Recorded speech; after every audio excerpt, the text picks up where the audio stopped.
재작년도에 미국에서 제일 많이 해고된 직업이 뭘까요? 바로 개발자들입니다. 이 미국에 있는 컴퓨터 사이언스 학과 아이들이 졸업하고 나서 취업을 못해요, 요즘. 기업에게도 영향을 미치는데 조직 구조를 바꾸게 됩니다. 결국은 지적 노동에 해당이 되는 부분이 더 많은 임팩트를 받는다라는 겁니다. 안녕하세요. 반갑습니다. 저는 솔트룩스 대표를 맡고 있기도 하고요. 협회나 다양한 기관에서 부회장, 기관장 등의 업무도 해왔습니다. 대학에서도 한 3, 4년 동안의 대학 교수도 겸임 혹은 특임 교수로 일을 해왔기도 했습니다. 최근 들어서는 저보고 어떤 분들이 무슨 유튜버 아니냐 이런 질문도 하는데 전혀 아니고요. 솔트룩스와 솔트룩스 그룹사를 운영하고 있는 경영인이자 AI 전문가라고 말씀드려도 될 것 같습니다. AI 기술, 현재 어느 정도까지 와 있는 상태인가요? AI 역사는 생각보다 굉장히 오래됐어요. 제가 대학원 다닐 때도 AI에 관련된 연구가 활발할 정도이고요. 실제로 인공지능에 대한 본격적인 연구는 80년이 넘었습니다. 그 80년의 오랜 기간 동안에 연구해왔던 것이 이제 최근에 꽃을 피웠는데 그 꽃을 피운 거의 중심에는 보통 얘기하는 거대 언어 모델, 줄여서는 라지 랭귀지 모델에서 LLM이라고 표현도 합니다. 그리고 그걸 활용한 서비스가 바로 챗GPT인 거죠. 그래서 최근 3, 4년 동안에 가장 큰 진보는 더 큰 거대 언어 모델이 더 똑똑하게 우리가 질문하면 대답을 해왔던 거라고 보시면 될 것 같아요. 지금 제가 참고화면 하나를 준비했는데요. 보시는 게 젠 AI 모먼트라고 해서 그동안 지난 10년간 동안에 인공지능이 얼마나 어떤 식으로 발전해 왔는지를 보여주는 그래프입니다. 제가 일일이 점을 찍은 건데 가로축은 연도이고 세로축은 인공지능 뇌의 크기입니다.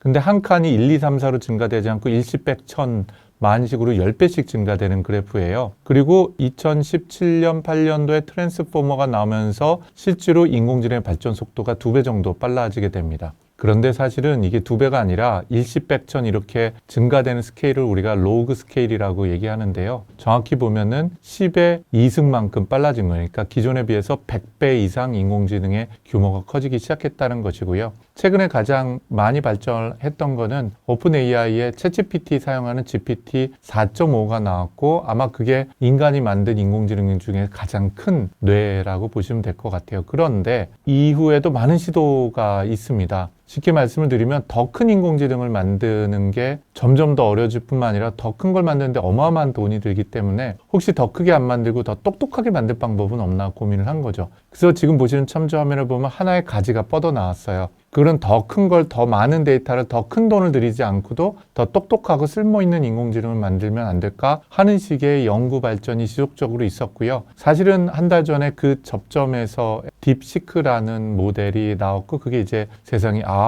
아주 큰 걸 만들지 않아도 더 똑똑한 인공지능을 더 경쟁적으로 만들 수 있다는 걸 알게 됐던 거죠. 그리고 바야흐로 그 인공지능 시장이 이제는 모델이라고 얘기하는 데이터를 집어넣어서 데이터가 만들어지는 챗GPT 같은 것에서 이제는 에이전트 시장으로 빠르게 변화하고 있다고 보실 수가 있습니다. 현재 AI 개발에서 주요하게 봐야 할 부분들은 어떤 점이 있을까요? 주요하게 보실 점은 크게 두 축으로 볼 수가 있을 것 같아요. 첫 번째는 인공지능이 가지고 있는 근본적인 문제입니다. 그 첫 번째 문제로 가장 많이 거론이 됐던 것은 환각현상이에요. 환각현상은 인공지능이 거짓말로 하거나 그림을 그릴 때 그림을 그릴 수도 있고요. 예를 들면은 사람 손가락 5개인데 손가락 6개를 그리기도 하고 눈 3개인 동물을 그리기도 하는 거죠. 이런 형태로 거짓말을 만들어내는 게 단순히 글이나 그림뿐만 아니라 음성 인식과 음성 합성 같은 거를 할 때도 거짓말을 하기로 하고 환청을 듣기도 합니다. 이런 식으로 우리가 hallucination 혹은 환각현상이라는데 이게 중요한 문제가 있었고요. 두 번째는 한 번 학습하는데 엄청난 돈이 들기 때문에 최신 정보를 학습하기 어려운 문제가 있었어요. 그리고 세 번째가 보안 문제가 있기도 하고요. 국가 단위나 아니면 기업체에서는 우리 회사에 있는 모든 데이터를 챗GPT에 줘서 학습을 시키거나 챗GPT에 물어보기가 곤란한 문제가 있는 거죠. 마지막 문제는 그걸 사용하는 비용이 비싸다는 것입니다. 이 네 가지 비용이 인공지능에서 지난 3, 4년 동안에 가져온 문제인데 이거를 지난 4년 동안의 기술 개발을 통해서 이제 경제성을 확보하기 시작했다는 거예요. 예를 들면 할루시네이션이라는 거, 거짓말하는 걸 줄이기 위해서 더 큰 인공지능 뇌를 만들기도 하고요. 검색이라는 것을 결합해서 하는 기술을 G라고 합니다. 영어 표현으로는 Retrieval Augmented Generation, 우리말로는 검색 증강 생성 기법이라고 하는데요. 이걸 통해서 인공지능이 거짓말도 덜 하고요. 그리고 인공지능이 최신 정보도 확보할 수 있게끔 하는 거죠. 저는 이렇게 비유를 들어요. 기존의 챗GPT 같은 경우다. 그러면 열심히 1년 동안 공부를 해서 1년 후에도 외워서 답변을 하는 거예요. 그럼 최신 정보는 알 수가 없는 거죠. 근데 답변을 할 때 인공지능에게 얘기하는 거예요. 네가 구글도 사용하고 네이버도 사용해서 검색까지 해서 최신 정보까지 확보해서 네가 읽어보고 답을 줘. 이게 바로 RAG라는 기술이에요. RAG 기술을 사용을 하면은 거짓말도 덜 하고 최신 정보도 확보하는 거죠. 여기다 이제 최신 동향으로 빠르게 발전한 게 바로 온 디바이스하고 온 프레미스입니다. 이제 거대한 인공지능뿐만 아니라 인공지능이 작아지기도 하고 전문화되니까 이 인공지능을 휴대폰 위에 올리기도 하고 컴퓨터 데스크탑에 올리기도 하는 거죠. 또 다른 큰 변화는 바로 큰 것만 만드는 게 아니라 전문화되어 있는 인공지능 여럿이서 협업을 하도록 하는 겁니다. 이걸 MOE 기술이라고 해요. MOE는 약자가 Mixture of Expert예요. 말 그대로 전문가들을 섞어 놓는다는 뜻이죠. 그러면은 어마어마하게 큰 1조를 들여서 만들어내는 인공지능이 아니라 100억씩 들여서 만드는 인공지능 10개를 갖고 1000억만 들여서도 1조보다 똑똑해질 수가 있는 방법이 만들어지는 거죠. 그것뿐만 아니라 증류 기법이라는 방법, 또 양자화, 마지막으로 자기 스스로 공부를 하는 것을 결합을 시키는 Reinforcement Learning이라고 얘기하는 기술까지가 최근 들어서 기술의 핵심적인 동향이 되고요. 이 모든 것들이 따로따로의 기술이 아니라 하나로 통합이 되면서 여러분들이 얘기하는 딥시크와 같은 형태처럼 더 똑똑하지만 더 깊게 생각하지만 더 낮은 가격, 10분의 1, 20분의 1 가격으로 만들 수 있고 생성할 수 있도록 하는 게 가능해졌다는 겁니다. 그런데 이게 만들어지는 큰 변화가 있습니다. 그거는 이제 제 얘기가 아니라 젠슨 황의 얘기로 좀 설명을 좀 해볼까 해요. 젠슨 황이 올 초에 CES에서 발표를 했습니다. 인공지능 발전 단계라고 얘기를 했는데요.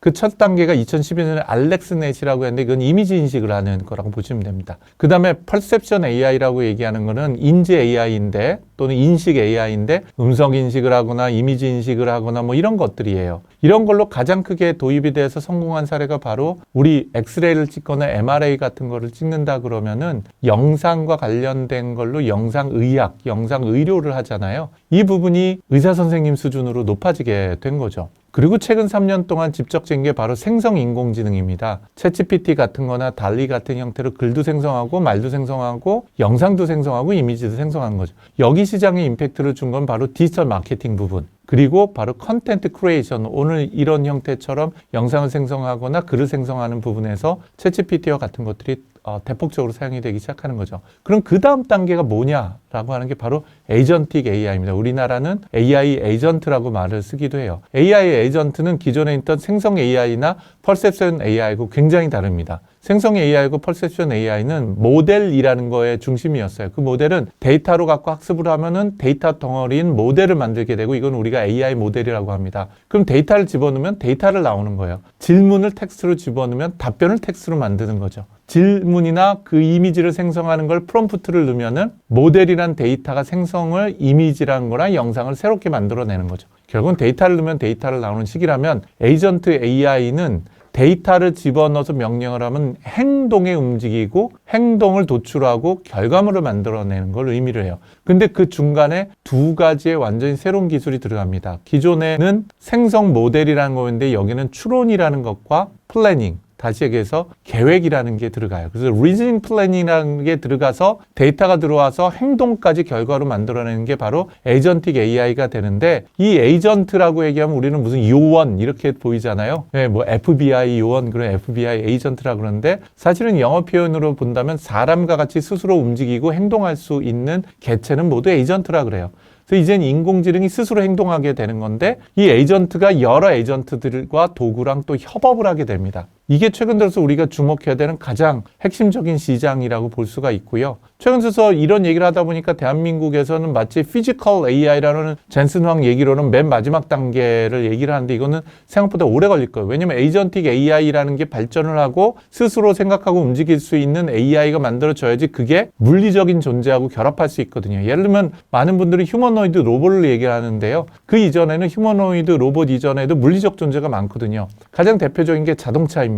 그렇죠? 그리고 사람처럼 생기지 않아도 로봇이 굉장히 많아요. 길거리도 그렇고 공장에 가면요. 이곳에 인공지능이 들어가는 게 먼저일 거예요. 그리고 나서 휴머노이드 우리를 닮은 로봇이 나올 텐데 생각보다는 꽤 오랜 시간이 걸릴 거라고 보여지긴 합니다. 어쨌든 우리가 관심 가져야 되는 인공지능 트렌드 중에서 올해 내년 후년까지 핵심은 바로 AI 에이전트 마켓하고 에이전트 시장이라고 보시면 되고요. 투자를 하시거나 또 관심 가지신다 그러면 시장 트렌드에서 누가 이 에이전트 시장에서 선도를 할 수 있을까 하는 것을 우선으로 보시면은 좋지 않을까 싶습니다. 거기에다가 이제 젠슨 왕이 한마디를 더한 게 바로 스케일링 로우라고 하는 겁니다. 이게 과거에 굉장히 큰 임팩트를 줬던 게 바로 반도체예요. 반도체를 보면요. 무어스 로우라든지 황스 로우라고 부르는 게 있었습니다. 매 4년마다 반도체 집적도가 2배씩 좋아진다든지 가격이 내려간다든지 뭐 이런 의미예요. 근데 이것하고 마찬가지로 인공지능에도 스케일이 있었습니다. 첫 번째는 파운데이션 모델이라는 챗GPT 같은 거대 언어 모델을 만드는 스케일링이 있었거든요.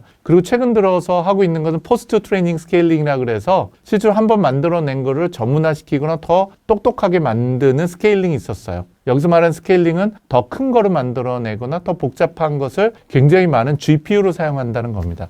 근데 이제 큰 변화는 뭐냐면 바로 테스트 타임 스케일링이에요. 어려우신가요? 그냥 쉽게 설명드리면 이래요. 과거에는 엔비디아 GPU 10,000개, 10만 개를 돌려서 거대한 인공지능을 만들었다면 이제는 GPU 10개를 가지고 시간으로 스케일링을 하는 거예요. 그리고 추론이라는 기술이 거기에 중심으로 들어가는 거죠. 그래서 요번에 저희 회사도 마찬가지고 저희 회사가 나오는 새로운 모델도 그렇고 딥식 모델도 그렇고요. 모두가 다 차세대 모델로는 리즈닝 모델을 내놓고 있습니다. 리즈닝은 한 번 질문하면 답변하는 게 아니라 자기 혼자 논리적으로 여러 데이터를 수집하면서 읽어보면서 검증을 해 가게 돼요. 그래서 스스로 깊게 생각하는 모델이 나오기 시작하고 이것들이 기존에 있던 서비스하고 결합이 되면서 에이전트 시장을 확산시키고 강화해 나간다고 보시면 될 것 같습니다.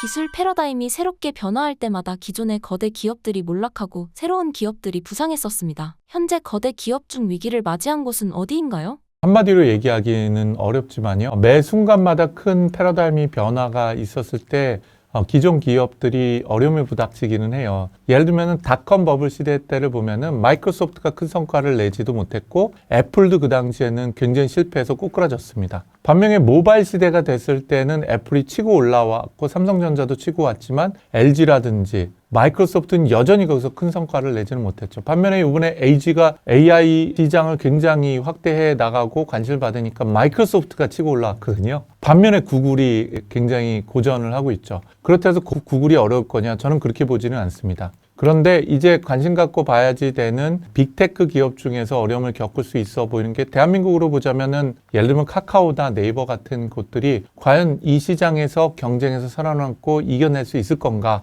하는 게 굉장히 큰 도전이 되리라고 보여집니다. 두 번째는 제조기업 중에서 소비 제조기업들입니다. 예를 들자면 삼성전자 같은 곳들도 AI를 탑재하는 노력을 합니다만 그 본질적인 경쟁에서 살아남을 수 있겠느냐 하는 도전에 직면했다고 또 볼 수도 있겠죠. 거기다가 미국 기업으로 보자면은 아마존도 여전히 아마존에서 클라우드 사업은 전 세계 1위를 하고 있습니다만은 클라우드에서 AI 기능을 제공하는 것 외에 새로운 비즈니스 모델과 서비스를 그 위에 얹어서 만들어낼 수 있을 것인가 하는 것에 대한 여전한 도전을 가지고 있다고 봅니다. 이런 맥락으로 본다면은 일본에 있는 소프트뱅크도 마찬가지로 굉장히 큰 도전 과제에 있고 손정희가 의사결정한 거는 자국 내에서의 문제를 푸는 것이 아니라 미국의 오픈 AI나 미국 정부하고 그 문제를 해결을 해나가고 성장하려고 하는 의사선택을 했다고 봐도 과언이 아닐 것 같아요. 결국 그러면 우리나라 기업은 어떤 선택을 해야 될까 하는 큰 도전 과제가 또 우리 앞에 있지 않나 싶은 생각이 듭니다.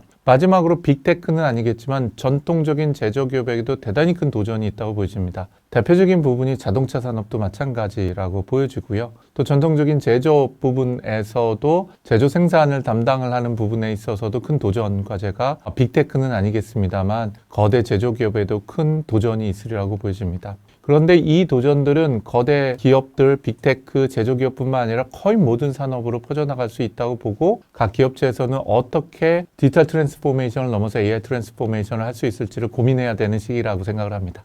검색형 AI의 수익 모델이 아직 제대로 형성되지 않았습니다. 어떤 수익 모델이 생길 것으로 보시나요? 가장 대표적인 건 현재는 서브스크립션을 하고 있죠. 검색형 AI라고 하면 대표적인 게 퍼플렉시티라든지요. 또는 구버라고 하는 저희 회사도 관여된 서비스 같은 곳들이 가장 대표적인 기업이라고 볼 수가 있는데요. 이 서비스 기업들은 현재는 서브스크립션 중심일 텐데 아마 올해 내 우리 모두가 경험하는 게 바로 광고 모델일 겁니다. 이 검색형 AI가 생성하는 것이 텍스트뿐만 아니라 리포트, 이미지라든지 또 차트 같은 것들이 포함한 리포트로 강화가 될 것이고요. 거기에다가 지금 이미 시작이 됐지만 음성도 생성해서 팟캐스트도 생성하고 유튜브도 자동 생성을 하게 됩니다. 에이전트로. 그럼 거기에 광고 모델이 삽입이 되기 시작할 거예요. 근데 그 광고가 많은 분들은 예를 들면 리포트라든지 문서면 중간에 이제 배너 광고처럼 들어가거나 아니면 또 유튜브다 그러면 앞에다가 배너를 세우거나 중간에 사이 광고 같은 게 들어가잖아요. 근데 그게 아니라 PPL이 될 가능성이 굉장히 큽니다. 예를 들면 챗GPT가 답변을 하거나 검색을 해서 검색된 결과를 딥 리서치처럼 리포팅을 할 때 중간중간 사이에 PPL 형태로 삽입이 된 광고가 들어가는 거죠. 그리고 그 시장이 굉장히 커질 가능성이 큽니다. 두 번째는 브로커 역할을 하는 서비스입니다. 에이전트 비즈니스로 강화되면은 단순한 검색이 아니라 다양한 도구들이 결합이 됩니다. 그래서 지금 에이전트 비즈니스로 결합이 될 때는 투자를 하기 위한 투자 보고서를 작성을 한다든지 여행을 간다 그러면 여행 보고서 작성뿐만 아니라 비행기표를 예약을 하거나 숙박을 예약하는 것까지로 연결이 되거든요. 에이전트가. 그때 그 수수료를 먹는 것뿐만 아니라 투자를 한다면 투자 상품과 관련된 걸 추천을 하면서 수수료를 먹는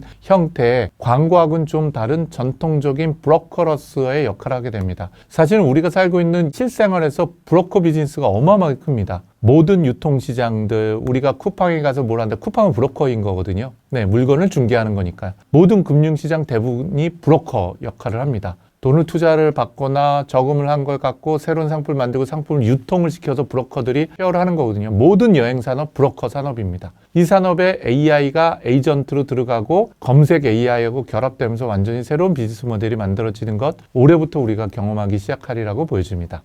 많은 기업이 AGI를 목표로 AI 개발에 나서고 있습니다. AGI는 무엇이며 사회에 어떤 영향을 미치게 될까요? 참 어려운 질문이에요. 제가 이것도 하나 그림을 가져왔는데 인간하고 로봇이 마치 신의 창조처럼 서로 끝을 맞대하고 있는데요. AGI는 Artificial General Intelligence의 약자입니다. 한마디로 얘기하면은 인간처럼 다양하고 모든 분야의 지능을 사용할 수 있는 것을 의미를 해요. 지금 챗GPT는 글을 읽어서 이해를 하고 질문하면 답변을 하는 전문화된 지능이라고 보시면 되죠.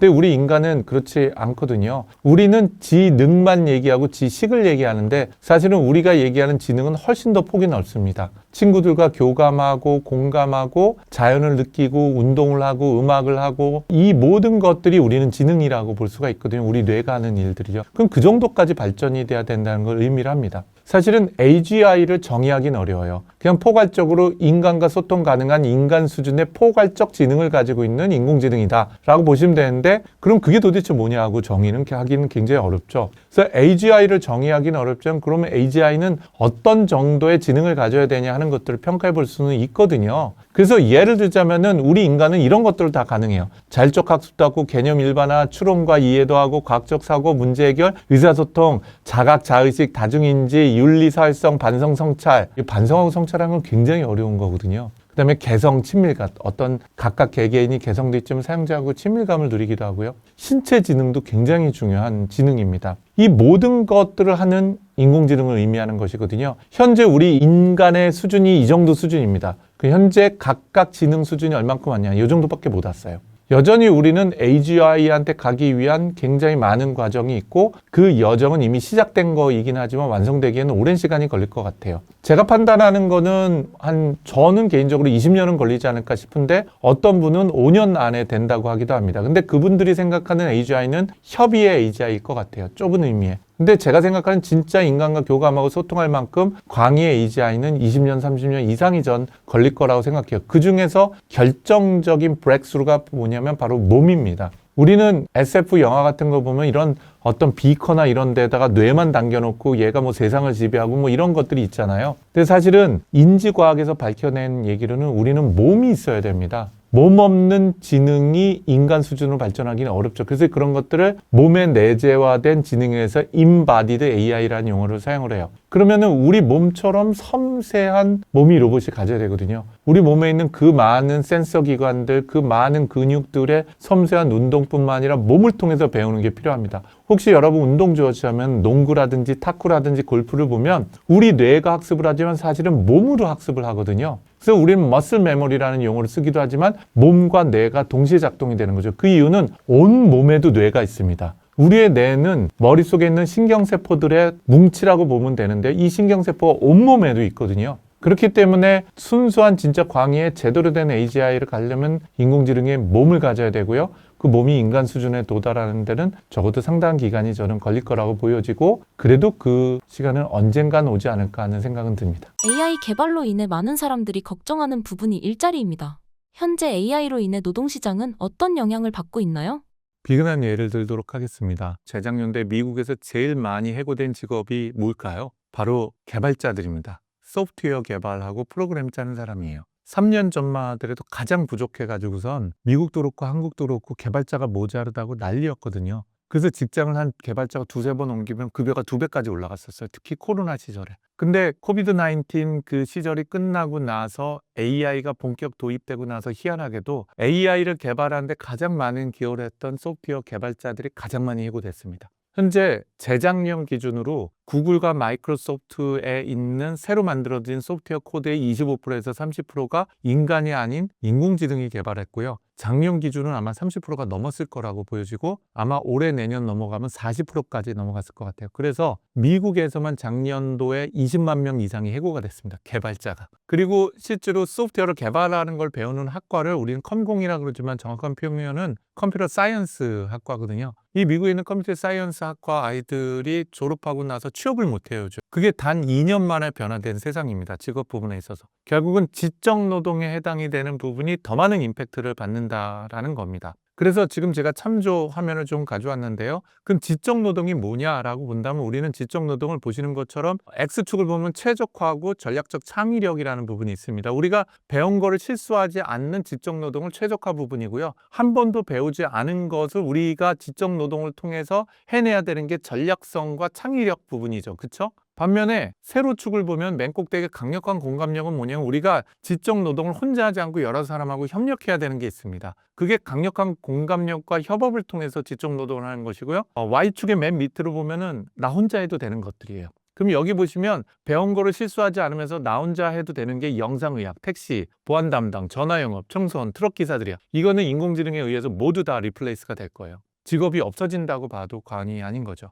반면에 두 번째로 보면 데이터도 없고 아무도 안 해본 것을 내가 알아서 해봐야지 되는 영역이 전략과 창의력 부분이죠. 데이터가 없고 아무도 안 해본 거예요. 그런데 나 혼자 해도 되는 영역은 어떻게 될까요? 바로 이런 분들, 예술가, 칼럼니스트, 경제학자, 과학자, 연구조사하는 분들이 AI를 도구로 사용하게 될 거예요. 실제로 큰 임팩트를 주는 부분은 보통 우리가 얘기하는 이사분면 부분입니다. 다른 사람과 소통도 하고 교감을 가져야 되는데 내가 배운 지식을 실수하지 않으면 안 되는 겁니다. 학교 선생님, 그래야죠. 학생들과 교감을 해야 되지만 틀리게 가르치면 안 되잖아요. 의사 선생님도 마찬가지입니다. 의사 선생님이 배운 의술을 베풀 때 틀리면 안 돼요. 그런데 베푸는 대상자가 있죠. 환자라는. 그래서 이런 부분은 나 혼자가 하는 게 아니고 이해관계자가 다른 사람하고 있으면서도 배운 거를 실수하지 않으면 되는 것인데 이 부분이 가장 AI에서 큰 임팩트를 주게 될 겁니다. 이 부분은 어떻게 되면 학교 선생님 예를 들까요? 지금 고등학교 2학년 수학 교실에 들어가면 30명 학생이 있습니다. 근데 20명이 자요.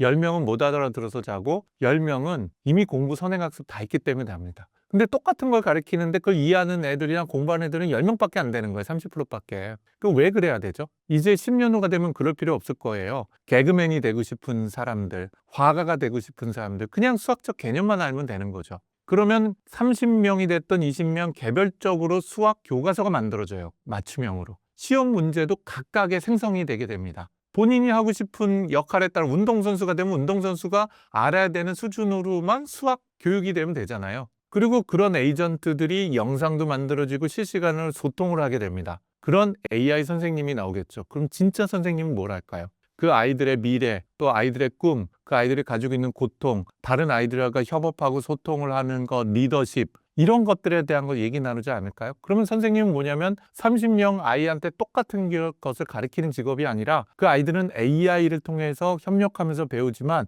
그 아이들의 전인격적인 삶과 꿈을 어떻게 만들어 가느냐 하는 코치 역할을 하고 상담사 역할을 하게 되겠죠. 의사 선생님도 똑같습니다. 지금 중병에 걸려서 유명한 뭐 서울대병원이나 아산병원 가잖아요. 2, 3분도 선생님하고 얘기를 못 나눠요. 따다다닥 얘기하면은 네 그러고 나가는 거죠. 그게 끝이에요. 그럼 미래는 어떻게 될까요? 그런 진단, 처방, 수술의 일부는 AI가 돕게 돼요. 생산성이 높아지겠죠. 그럼 의사 선생님이 뭐 할까요? 환자들이 궁금한 것들에 답변 들고 환자 가족들의 걱정을 같이 상담해 주면서 풀어주는 역할을 하게 될 겁니다. 그래서 내부에서 그동안 반복적으로 해왔었던 업무는 AI가 하게 될 거예요. 똑같은 거 가르치고 똑같은 거 진단하는 거는. 그런데 다른 사람과 협업을 하고 소통을 하는 거에 인터페이스 부분을 사람이 하게 되는 거죠. 그렇게 직업이 바뀌어진다는 겁니다. 근데 강한 공감력이 필요하면서 아무도 배워보지 못했던 부분은 어떻게 될까? 저도 잘 모르겠어요. 그런데 어쨌든 그림을 그리다 보니까 이렇게 그렸는데 미래는 이런 식으로 직업이 변화가 될 겁니다. 한마디로 얘기하면 사람과 AI가 협업을 하면서 생산성이 높아지게 될 텐데요. 어떤 직업은 AI가 협업이 아니라 아예 바꿔버릴 가능성이 크다는 겁니다. 대표적인 게 지금 샌프란시스코에 가면은 AI 택시가 다니거든요. 그것도 4종류의 AI 택시가 다닙니다. 골라서 탈 수가 있어요. 놀라운 거죠. 2년 전에 도입이 됐는데 그때만 해도 뭐 교통체증이 일어난다 말이 많았는데 지금은 아무도 교통체증에 대한 문제 제기하지 않고 AI 택시를 불러서 탑니다. 심지어는 비용도 조금 더 싸거나 한 것들이 나오기도 하고요. 심지어는 더 안전하기까지 해요. 안전하게 운전하거든요. 사람이 안 하니까. 이런 식으로 이제는 택시 기사라는 자리는 100% 대체가 될 거예요. 말씀드린 것처럼 배운 거를 실수하지 않으면서 혼자 해도 되는 업무들은요. 그렇지만 나머지 업무들은 다양한 방식으로 AI하고 협업을 하면서 생산성이 올라가게 되고요. 각각 일하는 방식에 해당이 되는 것 자체가 바뀌어져 나갈 거라고 생각을 합니다. 그러면 직업에는 큰 도전이 만들어지게 될 거예요. 기업체도요. 어떤 도전이 있을까요? 자료 화면을 잠깐 보시면요. 일단 지적노동 생산성이 바뀌어지게 돼요. 의사 선생님도 바뀌고 학교 선생님도 바뀌고 기업 내부에서도 마찬가지가 되겠죠. 그러면 고용 구조가 변화하게 됩니다. 아까 말씀드렸던 것처럼 구글, 마이크로소프트, 아마존 이런 데 우리가 알고 있기는 개발자의 천국이었거든요. 근데 개발자를 어마어마하게 해고를 하기 시작했습니다. 고용 구조가 변화된다는 얘기예요. 그건 이제 출발점이에요. 그럼 기업에 가지고 있는 채용에 대한 고용 구조가 어마어마하게 변화가 생기게 됩니다. 두 번째는 일하는 방식이 바뀌게 돼요. 일하는 방식이 혁신되게 돼요. 기존에 영상 촬영한다 그래서 사람을 모셔다가 대본을 쓰고 작가가 인터뷰도 하고 옆에 누구 게스트가 와서 대화를 나누죠. 여기에 AI가 적용하면 어떻게 될까요? 대본 만드는 거 AI가 대본을 만들겠죠. 심지어는 게스트 나오는 것도 사진 한 장 찍으면 지금도 생성을 합니다. 목소리까지 포함해서. 그게 지금은 어색할 텐데 발전할 거고 그러면 그 게스트의 승인이 있으면은 촬영장만 오지 않고도 다 바뀌게 되는 거예요. 투자는 어떻게 될까요? 투자하는 일하는 방식도 완전히 바뀌게 됩니다. 그럼 뭐가 변화가 생각할까요? 기업이나 조직의 문화가 바뀌게 됩니다. 일하는 문화가 바뀌게 된다는 얘기는 사회에 영향을 어마어마하게 큰 영향을 미치게 되는 거죠. 마지막은 바로 경제 부분이 될 텐데요. 새로운 사업 모델이 나옵니다. 사업 모델은 우리가 비즈니스 모델이라고 그러면 이게 서비스냐? 그렇지 않습니다. 네이버의 사업 모델은 검색일까요? 아닙니다. 네이버가 돈 버는 방식은 광고예요. 그래서 네이버의 비즈니스 모델은 광고 모델과 그 다음에 쇼핑몰 사업입니다. 그렇게 따진다면 네이버는 그 이전에 존재하지 않았던 비즈니스 모델을 웹과 인터넷 포털이라는 걸 통해서 달성을 해낸 거예요.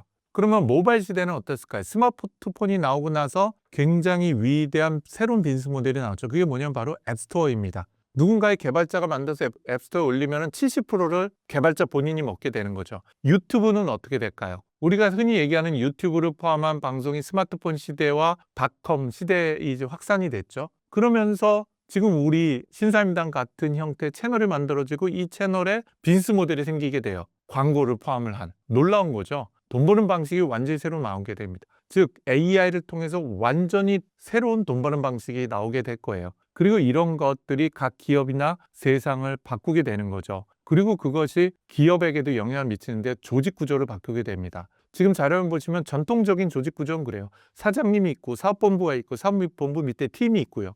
근데 현재는 커맨더 오브 팀 오가니제이션이라 그래서 위에 커맨더는 있지만 밑에 팀은 막 섞여 있는 듯이 이렇게 전문화되어 있는 거죠. 그럼 미래 팀은 어떻게 될까? 팀 오브 팀즈라 해서 막 섞여 있고 그 사이사이에 에이전트라는 것들이 들어가서 협업하는 구조로 바뀌게 됩니다. 그 조직 구조나 이런 것들이 통으로 바뀌어진다는 걸 의미를 하죠. 그래서 한마디로 보자면 직업이 어떻게 될까? 직업 없어지는 게 생길 거고요. 협업을 통해서 경쟁력을 갖게 됩니다. 어떤 기자님이나 의사 선생님이나 변호사님이 저한테 그러더라고요. 그럼 제가 할 일도 없어지겠네요. 아닙니다.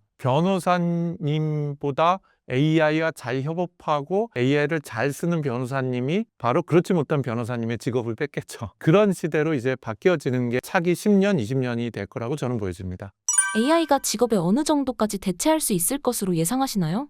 예, 그걸 한마디로 표현하기는 어려운데요. 저는 직업을 대체한다고 보지는 않습니다. 직업을 대체한다고 하면 많은 분들이 실업을 걱정을 하거든요. 그런데 실업률이 저는 올라갈 거라고 보진 않아요. 단기적으로 흔들림은 있을 텐데요. 오히려 그렇기 때문에 우리는 일하는 시간을 줄일 거예요. 역사적으로 보면 2차 산업혁명이 일어났었던 1920, 30년 이전에는요. 주당 근무 시간이 60시간이었습니다. 그런데 2차 산업혁명이 시작되면서 주당 근무 시간이 42시간 정도로 줄었어요. 근데 3차 산업혁명이 진행하는 컴퓨터, 인터넷 진행하면서 스마트폰 이게 나오고 나서 미국 기준으로 주당 근무 시간이 36시간 이하로 줄었습니다. 그 AI가 본질적인 새로운 산업혁명에 기여를 한다면요. 사람들의 주당 근무 시간, 우리는 지금 40시간이니 뭐니 얘기하지만 28시간 수준으로 3시간 이하로 전 떨어진다고 봅니다. 10년, 20년 내요. 그리고 기존에 존재하지 않았던 완전히 새로운 직업들이 나오게 돼요. 직업의 다양성을 가져오게 되는 거죠. 실제로 1900년도 초의 직업의 개수와 지금의 직업의 개수가 대략 10배가 차이 납니다. 1900년도 초에 직업의 개수를 나열하면은 대략 직업의 개수가 2000개 정도밖에 안 됐거든요. 근데 지금은 직업을 상세 구분하면 2만 종까지 나눠볼 수가 있습니다.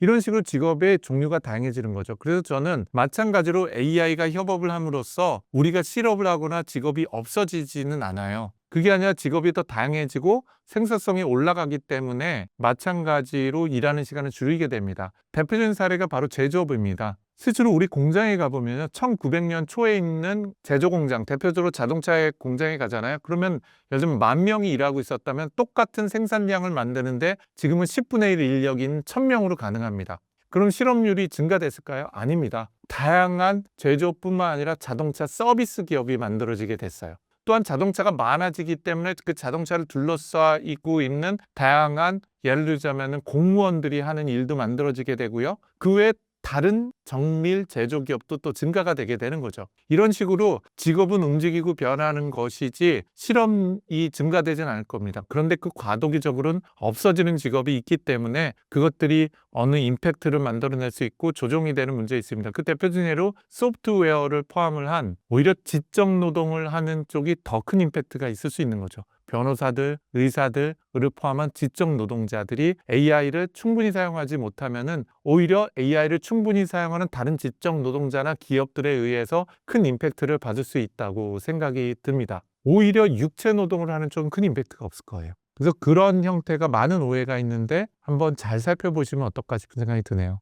대표님이 생각하시는 AI 사회에 기대되는 점과 걱정되는 점은 무엇이 있나요?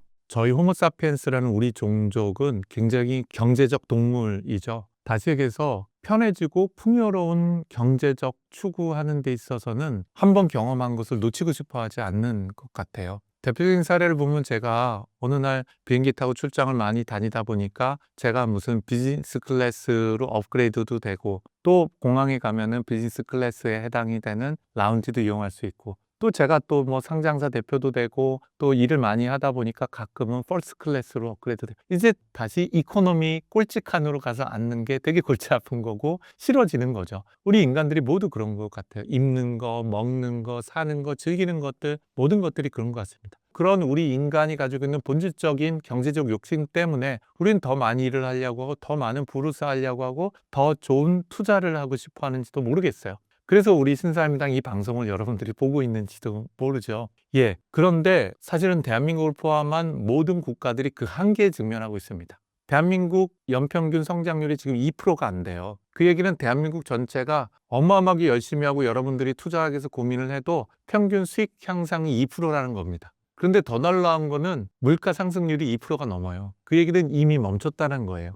실질 GDP 관점에서 실질 GDP는 물가를 고려한 거잖아요. 관점으로 보면은 대한민국 성장이 멈췄다는 겁니다. 근데 그게 모든 선진국이 똑같아요. 왜 멈췄을까요? 산업 혁신이라는 것과 생산성 혁신이 멈췄기 때문이에요. 과거 100년, 200년 동안의 생산성 향상의 핵심이 뭐예요? 바로 근육 노동의 자동화인 거예요. 무거운 거 들어올리고 빨리 움직이고 하늘 날고 뭐 반도체처럼 손 근육으로 불가능한 것들을 미세 공정을 해내는 것들이죠. 근육 노동을 자동화했던 거. 그걸 통해서 매년 7, 8%에서 10%씩 고속 성장을 했던 거거든요. 그걸 통해서 우리 인류는 부유해졌어요. 먹는 것도 근육 노동 자동화를 했기 때문이죠. 그리고 우리가 예를 들면 이 안경이니 제 시계니 이런 것들도 다 공장 자동화를 통해서 가능했던 것이에요. 근데 그게 모든 선진국이 2%, 1%를 이제 주저앉은 거거든요. 혁신이 더 이상 없다는 겁니다. 그럼 질문하신 것은 무엇을 기대하느냐? 향후 20년 동안은 또 다른 1년에 5에서 10%를 성장할 수 있는 가능성이 있는 거예요. 바로 지적노동 생산성을 올리는 거죠. 그리고 대한민국은 반드시 그래야 됩니다. 왜냐하면은 인구 통계학적으로 본다면 지금부터 20년 후에 70세 되고 80세 되지 않겠어요? 근데 그 사람들이 잘 안 죽어요. 그래서 65세부터 100세까지의 초고령 인구가 지금의 2배가 됩니다. 대한민국이. 반면에 노동인구라고 얘기할 수 있는 뭐 18세로 보던 20세부터 65세의 인구는 지금의 절반이 돼요. 정확히는 20년 후에는 지금의 60% 수준이 되고 30년 후에 지금의 50% 수준을 주저앉습니다. 일하고 돈 벌 사람이 없어요. 대신에 돈 쓸 사람은 어마어마하게 증가됩니다. 맨날 병원 가야 되고 연금 받아야 되는 사람들은. 결국 우리가 성장할 수 있는 모델을 해야 되는 것들이 1, 2%가 아니라 또다시 5% 이상씩 성장하지 않으면 이제 감당하지 못하는 거죠. 거기에 우리의 희망이 있기도 한 거죠. 그럼 거기에 또 우리가 걱정해야 될 것이 무엇이냐? 대한민국이 그 경쟁력을 유지할 수 있냐는 겁니다. 글로벌 경쟁 체계에 있어서. 네이버를 포함한 몇몇 회사들은 그렇기 때문에 우리 시장을 지켜야 된다는데 이미 그건 끝났습니다. 우리 국가의 시장을 지키는 건 불가능해요. AI 시장. 그렇기 때문에 글로벌로 나가야 되고요. 국제적으로 경쟁을 해 나가야 됩니다. 그래서 그거를 우리나라 기업들과 우리가 마치 삼성이 했던 거죠. 마치 현대자동차가 했던 것처럼 다시 해낼 수 있겠느냐. 어디에 선택과 집중을 해서 그 결과물을 국가 차원에서 경쟁력을 만들어낼 수 있냐 하는 것이 정말 중요한 시기라고 저는 믿습니다. 그리고 그 도전이 저를 포함해서 먼 미래가 아니라 향후 5년, 10년 내에 대한민국 국가와 뭐 저 같은 예를 들면 전문가들과 경제인들이 만들어내야 되는 숙제라고 저는 생각을 합니다. 지금 AI 기술이 가장 많이 쓰이고 있는 분야는 어디인가요? 그리고 앞으로 어떤 분야까지 확장할 수 있을 것으로 보시나요? 제가 앞쪽에서 에이전틱 AI, 우리말로는 AI 에이전트라는 말씀을 좀 드렸어요. 그게 도대체 뭔지에 대한 설명을 좀 먼저 좀 드려야 될 것 같아요. 그리고 그게 어디에 많이 사용되는지 설명을 드려야 될 것 같아요. 우선 지금 자료 화면을 보는 것처럼 LLM, 그러니까 초거대 인공지능이나 챗GPT 시장에서 AI 검색 시장, 그걸 우리가 RAG라고 얘기를 합니다. 시장에서 이제 에이전틱 AI 에이전트로 가는데 그게 뭐냐면 지금 화면에 보시는 것처럼 챗GPT는 우리가 프롬프트라는 질문을 던지면 인공지능 모델이 답이라는 데이터를 생성하게 됩니다. 이게 바로 LLM 모델로 작동되는 인공지능이에요. 생성 AI는 모두 이렇게 되어 있습니다. 그럼 RAG는 뭐냐? 우리말로 검색, 증강, 생성 기법이라고 그랬죠. 그래서 얘가 검색을 하는 거예요. 프롬프트란 질문을 하면은 LLM에다가 즉각적으로 이거 답변을 하는 게 아니라 얘가 검색을 하고 검색한 정보를 LLM이 내 질문과 함께 받아요. 그래서 제가 아까 오픈북이라는 말을 쓴 거거든요. 그러니까 인공지능이 검색까지 하고 제 질문에서 자기 학습했던 걸 결합해서 답변을 생성하는 겁니다. 그러니까 조금 더 똑똑해지고 조금 더 맞는 답변을 하겠죠. 그러면 에이전틱 AI는 뭐냐면은 제가 질문하면 훨씬 복잡해졌습니다. 검색도 해서 답변을 줄 뿐만 아니라 LLM이 도구랑 또 다른 에이전트랑 소통을 해요. 그래서 액션이라고 하는 행동을 움직이고 답을 결합하게 됩니다. 근데 여기에 지금 초록색으로 있는 리즈닝이랑 플래닝, 리즈닝은 우리가 추론이라고 얘기하고 플래닝은 계획을 세우게 돼요. 그 AI 스스로 계획을 하고 추론을 해서 행동을 옮기는데 그 행동이 뭐냐면 바로 툴과 다른 에이전트하고 연동해서 행동을 옮기는 거죠. 이게 바로 에이전틱 AI 또는 AI 에이전트라고 보시면 돼요. 이 시장이 가장 큰 임팩트를 주고 있고 변화를 만들어내고 있다고 보시면 되는 거죠. 그럼 그 사례가 뭐가 있냐라고 본다면요. 제가 장표 하나를 좀 보여드리도록 할게요. 이거는 제가 만든 장표는 아니고 맥킨지의 장표입니다. 맥킨지 앤 컴퍼니에서는 도대체 그런 유즈 케이스에서 어디서 제일 많이 사용하냐 하는 건데 이 첫 번째 장표를 보면은 X축은요. 어느 분야에서 돈을 많이 쓰냐는 거예요. 이 일을 하는데 임팩트로 돈을 많이 쓰냐. 세로축은 시장의 규모가 얼마나 크냐는 거예요. 임팩트를.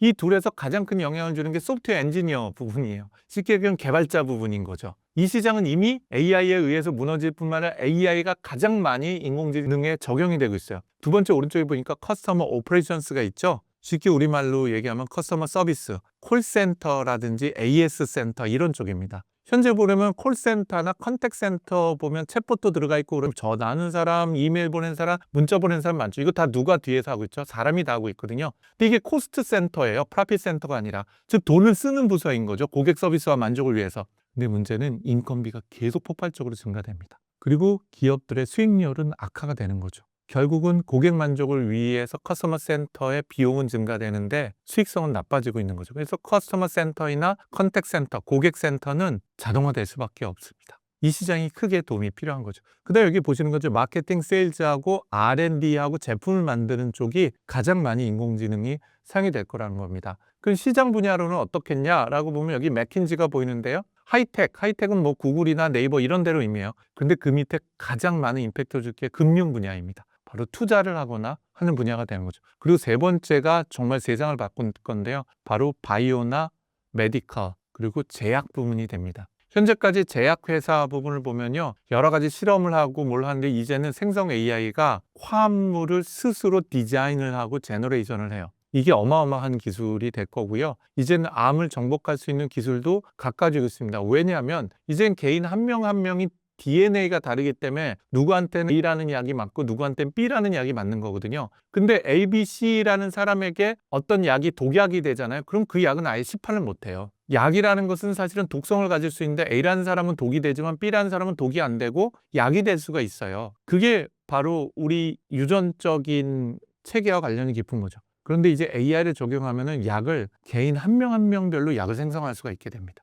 이미 그게 시작이 됐거든요. 어마어마하게 큰 임팩트를 주게 됩니다. 그리고 말씀드렸던 교육과 관련된 시장도 마찬가지로 AI가 줄 수 있는 큰 임팩트 시장이 되는 거죠. 그래서 제가 그 유즈 케이스 몇 가지를 한번 사례를 좀 가져와 봤거든요. 첫 번째 시장은 말씀드린 것처럼 소프트웨어 시장이에요. 지금 뭐 화면이 조금 깨져 보이기는 하는데요. 소프트웨어 시장이 보면 챗GPT나 아니면 탭9이나 또는 코파일럿 같은 게 있는데 이게 뭐냐면 개발자처럼 개발도 해주고요. 디버깅이라 그래서 버그도 잡아주고 이런 것들을 AI가 합니다. 여기 보시는 것처럼 구글은 25% 이상이 재작년도에 이미 AI가 코딩을 해요. 그 밑에 보시면 가트너라는 기관에서 분석한 걸 보면 향후 10년 내에 소프트웨어 엔지니어 80%가 AI를 못 쓰는 소프트웨어 엔지니어는 모두 다 퇴출될 거라는 거예요.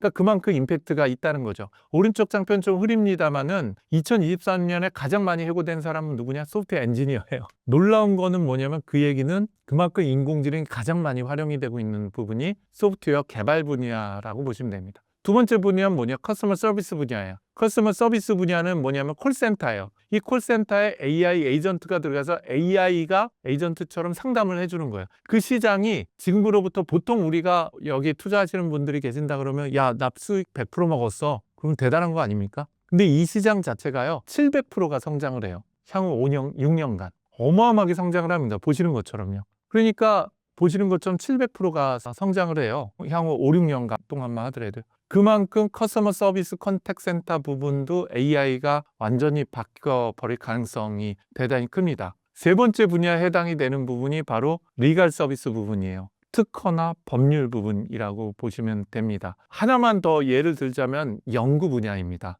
연구 분야도 어마어마하게 바뀌게 될 거예요. 우리가 뭔가 연구한다면은 서치도 하고 구글도 가고 논문도 따려받고 하고 그다음에 그 정리도 하고 챗GPT에 물어보고 협업 도구도 사용하는데 이거 모두가 다 딥 리서치라는 것을 중심으로 해서 연구 분야도 AI로 대체하게 돼요. 이게 아마 AI에서 향후 5년 동안에 가장 시장에 임팩트 주면서 가장 많이 사용되는 영역이 되지 않을까 싶은 생각이 듭니다.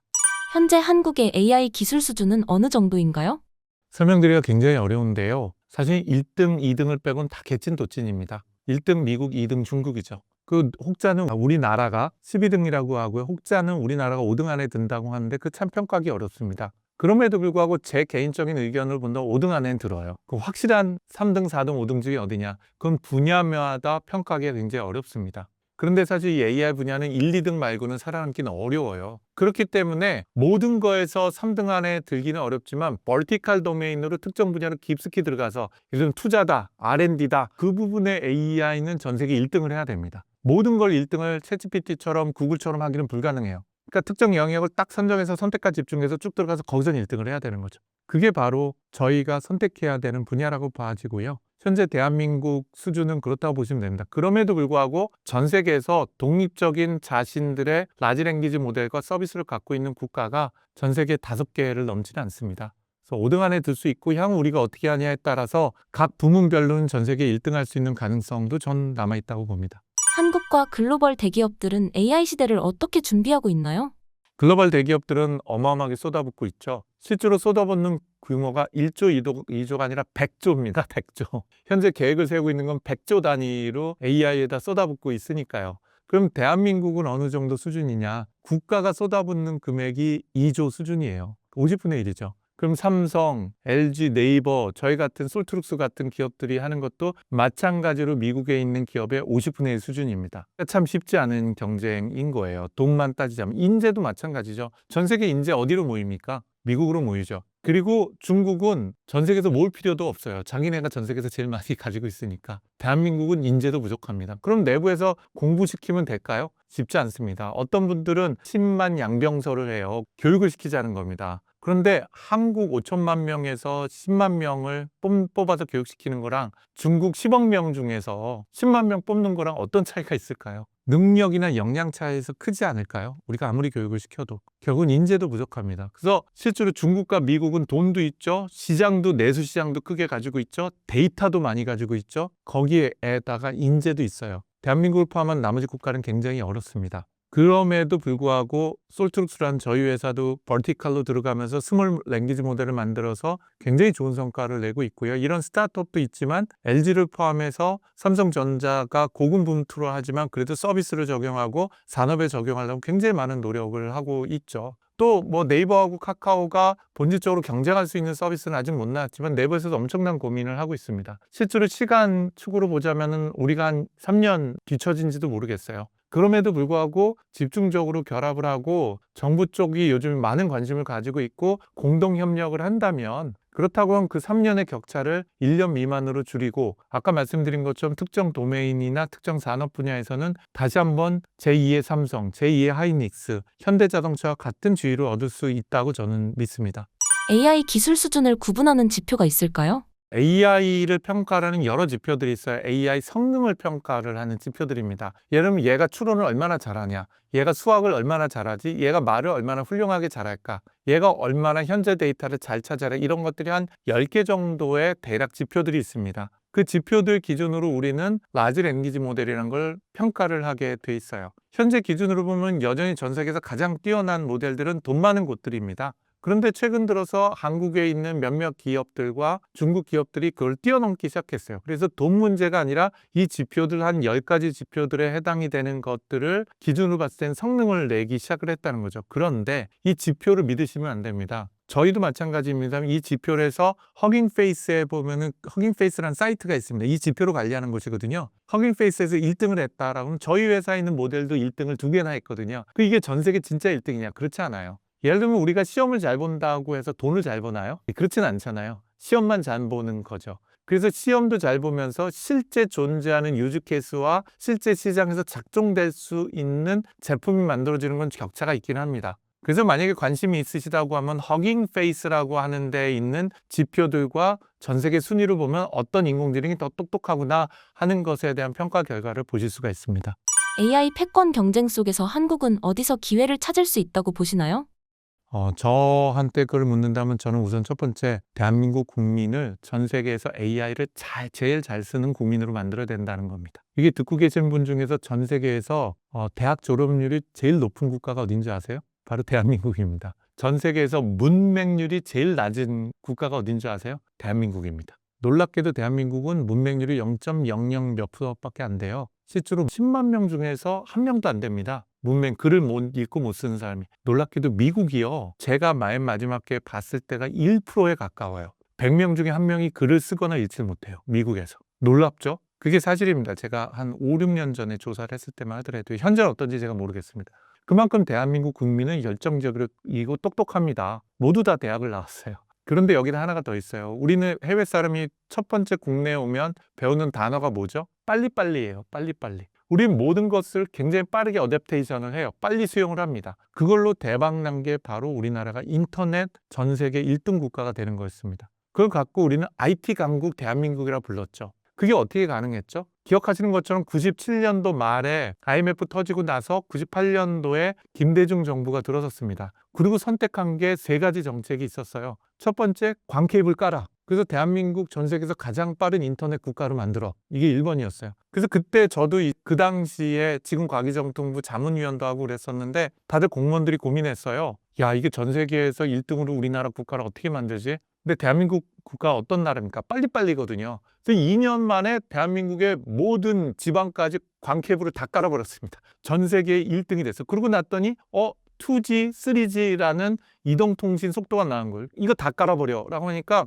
2004년, 5년도가 됐을 때는 대한민국은 지하철에서 전 세계에서 가장 빠른 인터넷을 하고 지하철 안에 앉아서 유튜브 스트리밍을 하기 시작했어요. 지금 뉴욕에 가잖아요. 지하철에서 인터넷이 안 터지는 정도가 아니라 전화도 안 터집니다. 런던 가면 제가 아주 복창이 터집니다. 지하철에서 전화도 안 터져요. 문자 보내면 문자도 안 나갑니다. 대한민국 국가적인 지리적 위치가 있어요. 뭐냐면 덴시티가 높아요. 도시에. 결국은 광파이버나 이런 서비스를 집중적으로 할 수 있는 것이 가능한 거거든요. 그럼 우리나라는 전 세계에서 가장 똑똑한 국민들이요. 85%인가가 대학을 졸업했다니까요. 입학한 것도 아니고요. 이런 분들이 전 세계에서 가장 AI를 잘 쓰도록 만들어주자는 거예요. 쉽게 얘기하면 지금 뭐 보편적인 뭐 급여로 해서 50만 원씩 100만 원씩 주자가 아니라 지금 구버 서비스 같은 거 2만 원이면 쓰거든요. 챗GPT도 마찬가지지만 3만 원이면 씁니다. 이거 대한민국 국민 전부가 쓰도록 하자는 거예요. 예전에 인터넷 뭐 파워포인트, 브라우저 이런 거 쓰는 걸 동사무소에서 가르치는 것처럼 그렇게 전 국민이 쓰도록 해서 전 세계에서 가장 AI를 잘 쓰고 그 눈높이가 높은 국가로 만들면 됩니다.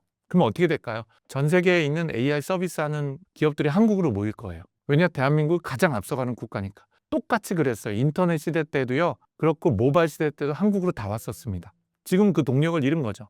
IT 강국이라는 동력을 잃었습니다. 그 AI 강국을 어떻게 만들어야 될까요? 대한민국 국민이 그걸 제일 잘 쓰도록 만들면 됩니다. 그게 저희가 보기에 첫 번째 AI 강국을 만드는 대한민국의 전략이어야 된다고 저는 생각해요. 두 번째는 뭐냐? 모든 걸 잘할 수 없으니까 버티컬 도메인에 깊숙이 들어가는 걸 해야 돼요. 그리고 대한민국의 국가적 문제를 해결해야 됩니다. 예를 들면 대한민국 GDP 대비로 해서 전 세계 R&D 자금을 제일 많이 넣는 국가거든요. 지금 정부에서는 그래서 뭐 R&D 마피아가 있다는 등 뭐 예를 들면 카르텔이 있다는 등 그런 거죠. 돈 R&D 쓰면서 효과 안 나온다고. 근데 그렇게 얘기할 게 아니에요. 현재 전 세계에서 GDP 대비 R&D 1위가 이스라엘인데 거긴 조그만 국가니까 빼버리면 결국은 대한민국이 전 세계 1등입니다. 근데 R&D 효율은 10위권이에요. 말이 안 되는 거죠. 그것도 압도적으로 저조해요.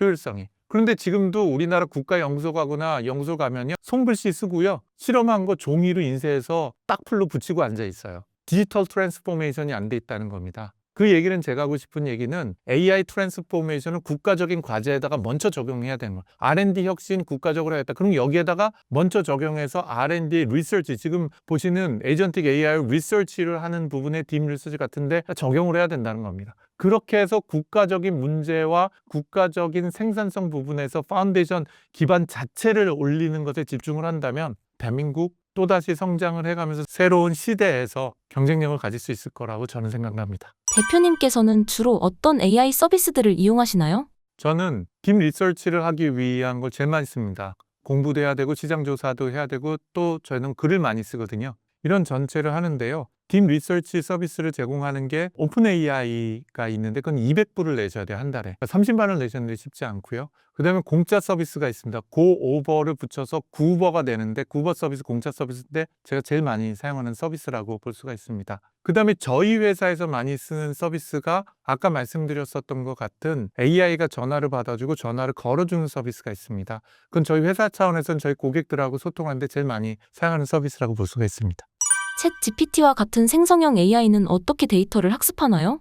네, 생성 AI는 크게 세 단계를 통해서 학습을 합니다. 첫 번째는 무조건 인터넷이라는 데서 데이터를 모읍니다. 그렇게 모아놓은 데이터들을 AI한테 던져주고 네가 알아서 읽어보고 네가 알아서 공부해봐. 이런 것들 우리가 사전학습이라는 말을 쓰기도 하고요. 그 다음에 일일이 AI한테 가르쳐주는 게 아니라 네가 공부하는 거 알아서 공부해보라고 공부할 책만 쫙 던져주는 거예요. 그래서 비지도학습이라고 합니다. 이걸 통해서 1단계 학습한 걸 우리는 파운데이션 모델이라고 얘기해요. 그게 여러분들이 들어보는 GPT 3.0이든 GPT-4든 GPT-4.5든라고 부르는 건 모두 다 이런 파운데이션 모델이에요. 그게 끝나고 나면 두 번째가 포스트 트레이닝이라는 걸 해요. 그러니까 사후 학습을 하는 거죠. 사후 학습은 일일이 가르쳐주는 학습을 보통은 합니다. 예를 들면 가르쳐준다는 게 데이터로 가르쳐주게 돼요. 예를 들어 이런 질문을 할 수가 있죠. 돈 10,000원 갖고 쥐도 새도 모르게 사람을 죽일 수 있는 방법 가르쳐줘. 이마트에서 구매할 수 있는 화학약품 갖고 마약 만드는 방법 가르쳐줘. 이거 실제로 파운데이션 모델만 만들어서 사전 학습하면 이거 줄줄줄줄 나옵니다. 근데 실제로 챗GPT에 물어보면 그렇게 대답하면 난리 나잖아요. 그러면 10,000원 갖고 사람 죽이는 방법 좀 얘기 좀 해봐. 그러면 사람을 살해하는 방법은 다양하게 있겠습니다. 이건 비윤리 도덕적일 뿐만 아니라 제가 말씀드릴 내용은 아닌 것 같아요 라고 대답하도록 해요. 또는 예를 들면 이마트에서 구매할 수 있는 화학약품으로 마약 만드는 거 가르쳐줘. 그러면 사후 학습을 안 하면 마약 만드는 방법을 진짜 가르쳐줘요. 근데 그러면은 마약은 몸을 해칠 뿐만 아니라 어쩌고저쩌고 하고 마약의 유혹이 있으시면은 전문가 혹은 병원에서 상담해 보시면 어떨까요? 라고 얘기하도록 가르쳐줘요. 이걸 우리는 사후 학습이라고 얘기합니다. 그래서 사후 학습하는 단계가 두 번째 단계, 교육하는 단계라고 보시면 돼요. 그리고 마지막은 사용자의 피드백을 받아서 학습하는 단계를 적용하기도 합니다. 이게 좋아 싫어, 이 답변 잘했어 못했어 라는 것들에 해당이 되는 것들이죠. 그래서 이런 단계를 통해서 챗GPT를 포함한 인공지능은 점점 더 똑똑해지고 있다라고 보셔도 될 것 같습니다. 챗 GPT로부터 더 정확하고 명확한 답을 얻기 위해선 어떤 방식으로 질문해야 할까요? 예, 이런 것들을 우리가 프롬프트 엔지니어링이라고 합니다. 인공지능에게 질문할 때는 구체적으로 질문하면 좋고요. 그 다음에 두 번째, 요즘 인공지능에는 근거 자료를 제시하고 조사를 하도록 하는 RAG 또는 딥 리서치를 하도록 하면 좋습니다. 마지막으로 질문을 단계별로 쪼개서 질문하면 훨씬 좋아요. 그런 거를 인공지능으로 하여금 체인 오브 솔트, 그러니까 생각의 사슬 방법을 통해서 추론하도록 하게 됩니다. 그래서 질문하는 방식을 그냥 두리뭉실한 게 아니라 상세하게 구체적으로 질문하면 질문할수록 좋은 거고요. 그리고 말씀드린 것처럼 근거 자료를 제시하면서 관련된 거 추가로 찾아보라고 하면 더 좋고요. 마지막으로 체인 오브 소트라고 얘기하는 생각의 사슬이라는 방법, 단계적으로 질문하고 단계적으로 하면 좋습니다. 그 다음에 최근에 나오는 챗GPT 포함한 모든 것들은 여러분 한 번 질문하고 답변하고 마는데, 아까 말씀드린 체인 오브 소트라는 질문의 꼬리에 꼬리를 물면서 질문할 수 있는 것들을 우리가 멀티턴이라고 얘기합니다. 그럼 답변이 나오면 읽고 고개에 꼬리를 물어서 또 질문을 하시면 돼요. 이러면 점점 더 인덱스하게 질문에 질문을 물고 들어가면서 더 정확한 답변을 찾아낼 수 있거든요. 이런 방식을 통해서 더 유효하고 더 정확한 답변과 또 문서를 만들어내는 것이 가능하시라고 보여집니다.